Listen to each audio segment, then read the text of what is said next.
ഖുറൈശികൾ തറവാടിത്തത്തിന്റെ ആളുകളായിരുന്നു. അതർക്കാന അള്ളാന്റെ റസൂലി പാടുപെട്ടത്. ഇസ്ലാമിന്റെ അനുയായികൾ വളരെ ഗൗരവത്തിൽ ശ്രദ്ധിക്കേണ്ട ഒരു കാര്യമാണ് ഞാൻ പറയണത്. ഇസ്ലാമിൽ കുടുംബ മഹിമയും തറവാടിത്തുമില്ല.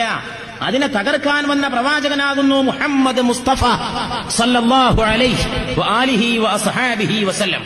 നിങ്ങൾക്കിടയിൽ ഗോത്രങ്ങളും കുടുംബങ്ങളും ഒക്കെ ഉണ്ടായിട്ടുണ്ടെങ്കിൽ, കുലങ്ങളും ഗോത്രങ്ങളും ഉണ്ടായിട്ടുണ്ടെങ്കിൽ അത് നിങ്ങൾക്ക് പരസ്പരം തിരിച്ചറിയാൻ വേണ്ടി മാത്രമാണ്. കുടുംബത്തിന്റെ പേരിലും തറവാടിന്റെ പേരിലും മേനി നടിക്കാനല്ല.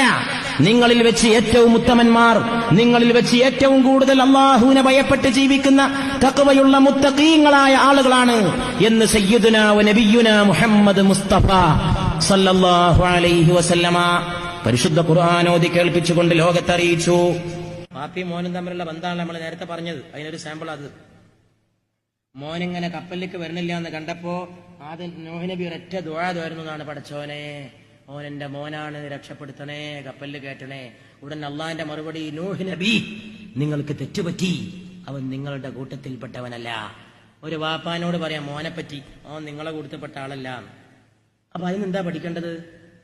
കൂട്ടത്തിൽ പെടണമെങ്കിൽ രക്തബന്ധം പോരാ ഇസ്ലാമില്, ആദർശബന്ധം വേണം. ബാപ്പാന്റെ മോനായതുകൊണ്ടോ മോന്റെ വാപ്പായതുകൊണ്ടോ കുടുംബബന്ധം ഉണ്ടായതുകൊണ്ടോ രക്തബന്ധം ഉണ്ടായതുകൊണ്ടോ കുടുംബാവൂല, ദീനുണ്ടോ? അപ്പൊ ബാപ്പി മോനും തമ്മിൽ ബന്ധായി.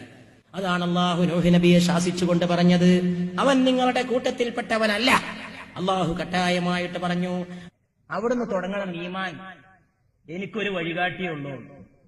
ഇത് 100 നേതാക്കന്മാരെ കൽബിൽ വെച്ച് പൂജിക്കും ചെയ്യാ, മരിച്ചു പോയതും ജീവിച്ചിരിക്കുന്നവരും അവരെ ആദർശവും സിദ്ധാന്തമൊക്കെ ജീവിതത്തിൽ പിൻപറ്റും ചെയ്യാ, ഞാൻ മുസ്ലിമാന്ന് പറഞ്ഞ് നടക്കും ചെയ്യാം. പ്രവാചകനാണ് എന്റെ വഴികാട്ടി എന്ന് തീർച്ചപ്പെടുത്തിയവൻ മാത്രമാണ് മുഅ്മിൻ. അവനാണ് മുഅ്മിൻ. അവനല്ലാതൊരു നേതാവില്ല, അവന് റസൂലല്ലാതെ ഒരു നേതാവില്ല. അവന് റസൂലുള്ളാഹി സ്വല്ലല്ലാഹു അലൈഹി വസല്ലമയല്ലാതെ അവന് വഴികാട്ടി ഉണ്ടാകാൻ പാടില്ല. മുസൽമാന് ഒരേ ഒരു നേതാവേ ഉള്ളൂ എന്ന കാര്യം അടിവരയിട്ട് സമുദായത്തെ ഓർമ്മപ്പെടുത്തുക.